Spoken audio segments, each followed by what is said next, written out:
Queridos irmãos, continuando a mensagem, no capítulo 18, a geração nova, no livro A Gênese. Então nós estamos aqui dando sequência. É muito simples o modo por que se opera a transformação. Olha, é muito simples o modo por que se opera a transformação. Às vezes as pessoas pensam assim: quando é que a humanidade vai se melhorar, vai se transformar desse jeito que vemos? Nunca! Mas isso é uma forma materialista de pensar. Isso é uma forma ignorante de pensar. Ignorante na questão assim, de falta de conhecimento. Quem pensa assim é porque não tem conhecimento. Porque a coisa mais fácil para a providência divina é realizar essa transformação.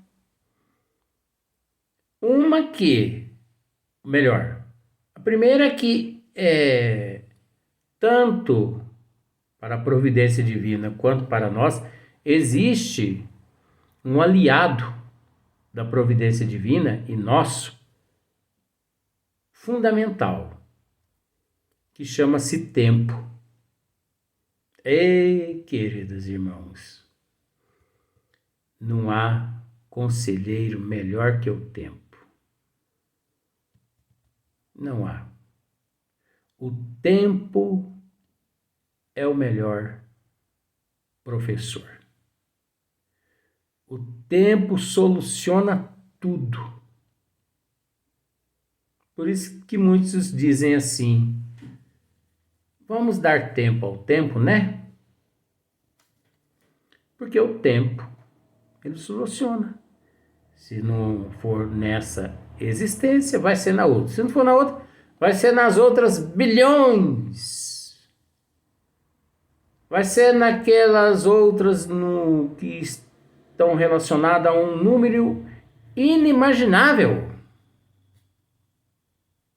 Um número inimaginável de reencarnações.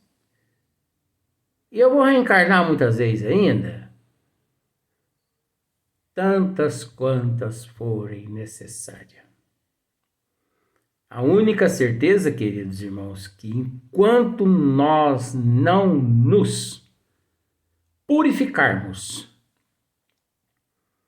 não mudamos de patamar evolutivo. Não. Enquanto não quitarmos o último ceitil, a pessoa não muda de patamar evolutivo. Então, olha só. É muito simples o modo por que se opera a transformação, sendo, como se vê, todo ele de ordem moral, sem se afastar em nada das leis da natureza. Sem se afastar em nada das leis da natureza. É natural o processo evolutivo. Então não tem nada miraculoso, nada, entendeu? Não tem nada de santidade, sabe? Não existe santo. Ah, porque viveu assim, assado, virou santo. Não. E tem muito chão pela frente. Seja os que acompanham. Seja os que acompanham a nova geração, espíritos melhores ou espíritos antigos que se melhoraram, o resultado é o mesmo, desde que trazem disposições melhores, há sempre uma renovação. Então vocês observaram, né? Há sempre uma renovação, há sempre uma transformação. Assim, segundo suas disposições naturais, os espíritos encarnados formam duas categorias. De um lado, os retardatários, que partem, de outro, os progressistas, que chegam. Olha só. De um lado, os retardatários, e de outro, os progressistas. Então, os encarnados formam-se duas categorias. Tanto no mundo de provas e expiações, quanto no mundo de regeneração. Porque quando eu disse nos vídeos anteriores que muitos espíritos conseguiram se regenerar no mundo de provas e expiações, eu disse que milhões de espíritos se regeneraram na época do Cristo, há 2000 anos atrás. Tanto é que eles entregavam seus corpos físicos às fogueiras, né? Às feras, entregava os seus corpos para que os soldados os decapitassem. Olha só para ver. Então, por que que eles se regeneravam? Porque eles conseguiam compreender as leis de Deus trazidas por nosso Senhor Jesus Cristo e delegado a todos nós. O que eles há 2000 anos atrás entenderam, o que 2000 anos depois nós ainda não conseguimos compreender. Ao ponto de Emmanuel nos dizer que nós em 2000 anos nós melhoramos 2 milímetros. 2 milímetros, ó. Depois você pega uma régua e observa para você o que é 2 milímetros. Agora, gente, isso foi Emmanuel que disse, viu? Não fui eu que disse, não. Apenas repeti. Então, é uma vergonha ou não é? Mas por que eles conseguiram compreender a mensagem do nosso Senhor Jesus Cristo e nós não? Porque nós não estávamos lá. É óbvio que estávamos lá. É óbvio. Éramos nós que ouvíamos as mensagens de nosso Senhor Jesus Cristo. Éramos nós que assistia a Ele nas pregações. Mas entrava num ouvido e saía no outro. Depois daquela pregação, é como hoje em dia, gente, com todo respeito, é como hoje em dia. As pessoas vão à igreja, vou falar um pouquinho agora das igrejas, vão às casas espíritas, como eu disse um dia num vídeo, que um dia eu procurei uma casa espírita na minha cidade. Eu não tenho medo de falar, eu só não falo o nome. E esse médium, que foi me aplicar um passe, né? Necessitei de um passe, eu também me encontro no corpo físico. Ora, qual o problema? E esse médium que veio para me aplicar um passe, ele estava tonto. Mas tonto? Sim. Tinha tomado umas. E quando ele aproximou-se de mim, veio aquele odor de cana, de cachaça mesmo, vamos falar o nome da marvada. Veio aquele odor de pinga, misturado com o odor de nicotina. Vermelhinho ele se encontrava. E as mãos trêmulas. Sabe? Totalmente descontrolado. Eu não sei como que os responsáveis por aquela casa espírita não conseguiam enxergar aquilo ali como um processo muito sério, muito grave. Quando ele chegou, que foi me aplicar o passe, falei, não. Levantei. É um direito meu. Do mesmo jeito que eu fui buscar um passe, é um direito meu não permitir que uma pessoa daquela jogue lixo na minha cabeça. Me levantei e disse, falei, não é julgamento não, mas você não está em condições de me aplicar passe e muito menos em ninguém que sentar a esta cadeira. Me dá licença. E levantei, tomei uma água fluidificada e fui embora. E quantas vezes já deparei com médiums, doutrinadores, em bares tomando a marvada, uma gelada, para depois ir para o centro, doutrinar espírito. E médios que atuam em trabalhos de desobsessão. No dia, tomando uma marvada, passa no bar, toma uma marvada para esquentar o peito e vai para a sessão espírita. Na minha cidade.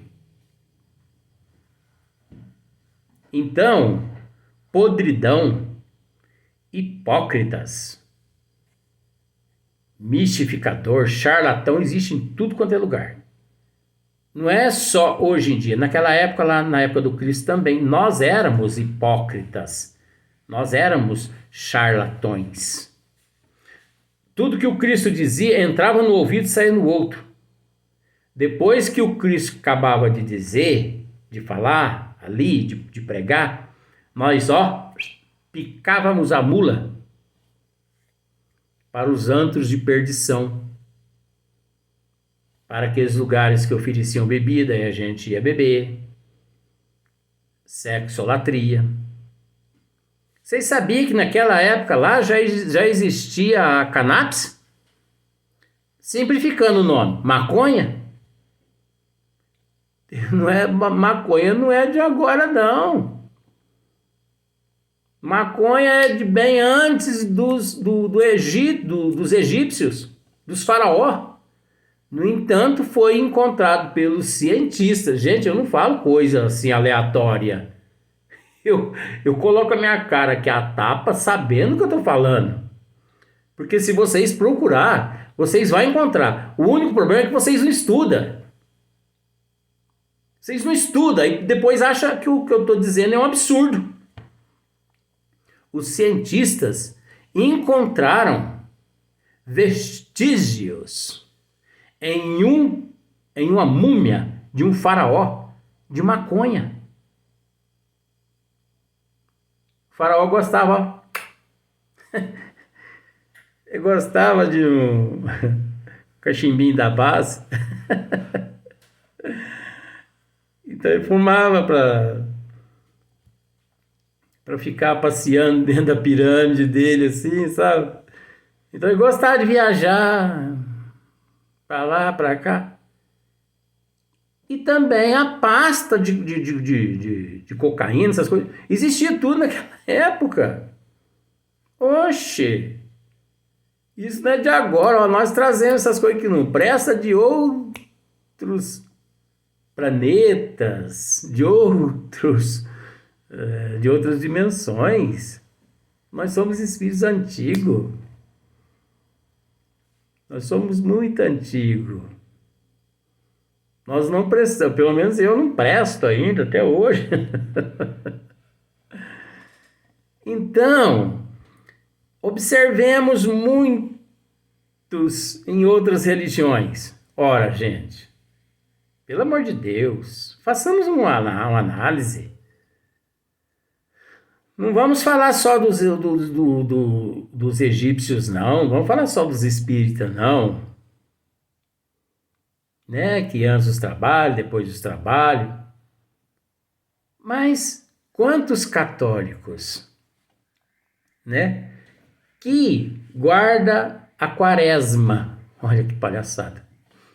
40 dias ali de jejum. Uns não corta cabelo, não corta unha, não faz barba, fica parecendo bicho. Não bebe. Se transforma em santo. Ei, mas quando termina a quaresma, que tem um dia lá que chama-se Sábado da Aleluia, é o dia que os cabeleireiros mais ganham dinheiro. É o dia que mais fazem barba. É o dia que mais corta cabelo. É o dia que os bares mais vendem. As adegas. Observe para vocês verem.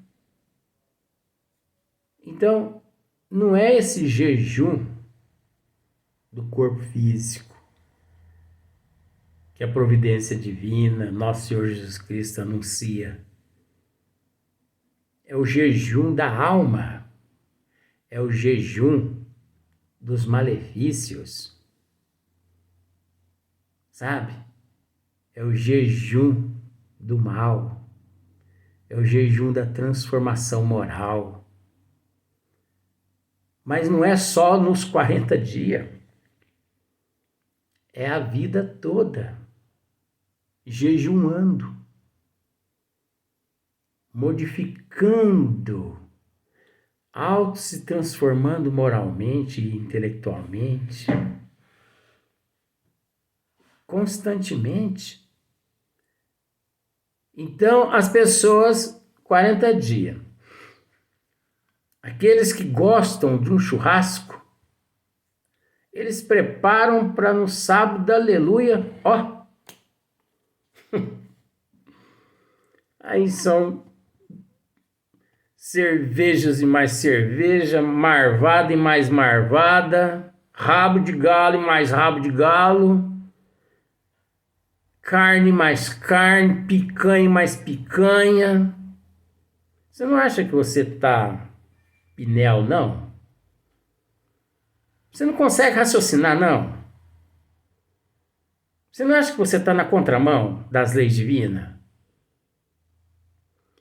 Se você não acha que você está na contramão, sabe por quê? Porque você é um tonto. É porque você continua com aquela, sabe? Com aquele cabresto na boca, que esse ferro, arrebentando os teus dentes, aquele tapa-olho aqui, aquelas rédeas, né? Arreio nas costas, e olha lá se você não estiver puxando carroça. E é óbvio que para esse ser dá esse capim para comer. Porque não é possível que você não analisa. E o pior que isso é todo ano se repete. Se fosse uma vez só na existência de 100 anos, até que tudo bem. Mas todo ano repete a mesma coisa. Todo ano repete o canto da Verusa. Todo ano repete a procissão do Senhor Morto. Todo ano se repete aquela catraca, tchaca, tchaca, tchaca, tchaca, tchaca, tchaca, tchaca. velas para a rua, enfeita a rua para o senhor morto passar. Todo ano. Até quando, gente? Isso é ignorância. Vamos descrucificar nosso Senhor Jesus Cristo. Mas muitos preferem nosso Senhor Jesus Cristo crucificado. Mas o verdadeiro espírita, não. Agora, o verdadeiro espírita no bom sentido, porque, olha, de verdadeiro espírita, pode contar nos dedos, viu? Eu vou tratar de um tema daqui provavelmente vai ser o próximo tema. Que o espírita não tem medo da morte.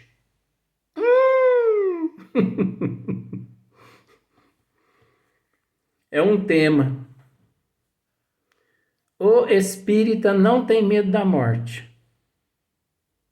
Está na Gênesis também. O espírita não tem medo da morte. Não tem medo, não. Não tem medo de jeito nenhum. Aguarde essa mensagem para vocês verem os comentários que eu vou fazer. Aguarde. Então, vai lá se o adepto no confessionário e conta os pecados dele. Depois é solicitado que ele sente no lugar lá, faça algumas orações, dê uma oferta para a igreja e depois ele está perdoado. E ele, dali para frente, volta à vida de orgia, de prostituição, de promiscuidade,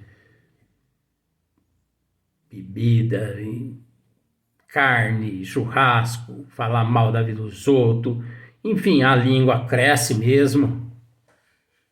Será que esse é o jejum que nosso Senhor Jesus Cristo quer? Até porque eu nunca encontrei nas obras básicas esse tipo de jejum que nós temos que ficar 40 dias sem cortar cabelo, sem cortar barba, sem comer, parecendo um urso, parecendo um bicho. Eu nunca encontrei nas obras básicas. Mas isso é para mostrar, o que eu estou dizendo, é que todas as religiões, depois que eles ali assistem os trabalhos na casa espírita, depois que eles assistem a missa, depois que eles vão lá nos outros cultos de outras religiões evangélicas, dentro do culto da igreja e do centro é uma coisa, lá fora é outra coisa. Lá fora o pau come.